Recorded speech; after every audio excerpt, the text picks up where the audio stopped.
மயிலாடுதுறை மாவட்டம் மயிலாடுதுறை அடுத்த கோழிக்குத்தி கிராமத்தை சேர்ந்த லட்சுமிகாந்தன் இவருக்கு மனைவி மற்றும் 2 பெண் குழந்தைகள் உள்ளனர். இவர் லாரி ஓட்டுநராக பணிபுரிந்து வருகிறார். கடந்த 5 மாதங்களுக்கு முன்பு அவரது வீட்டில் உள்ள தென்னை மரத்தில் ஏறி தேங்காய் பறித்துள்ளார். அப்பொழுது தவறி கீழே விழுந்துள்ளார்.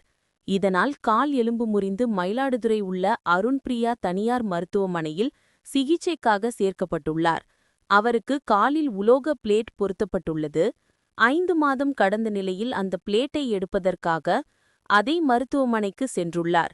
அங்கு மருத்துவர்கள் அவரது உடலை பரிசோதித்து நன்றாக இருப்பதாகவும் கூறி அந்த உலோகத்தை அகற்றிவிட்டு மாத்திரை கொடுத்து அனுப்பியுள்ளனர். மாத்திரையை காலை மதியம் இரவு சாப்பிட்டு உள்ளார். பின்னர் இரவு மாத்திரை சாப்பிட்டுவிட்டு தனது உறவினர்களுடன் பேசிக் கொண்டுள்ளார். அப்பொழுது திடீரென மயங்கி விழுந்துள்ளார். அவரது உறவினர்கள் மயிலாடுதுறை அரசு மருத்துவமனைக்கு கொண்டு வந்து பரிசோதித்த போது அவர் ஏற்கனவே இறந்துவிட்டதாக கூறி பிரேத பரிசோதனைக்கு அவரது உடலை அனுப்பி வைத்துவிட்டனர். இதனால் ஆத்திரமடைந்த உறவினர்கள் மயிலாடுதுறை கும்பகோணம் மற்றும் மயிலாடுதுறை செல்லும் சாலையில் 100க்கும் மேற்பட்டோர் சாலையில் அமர்ந்து மறியலில் ஈடுபட்டுள்ளனர்.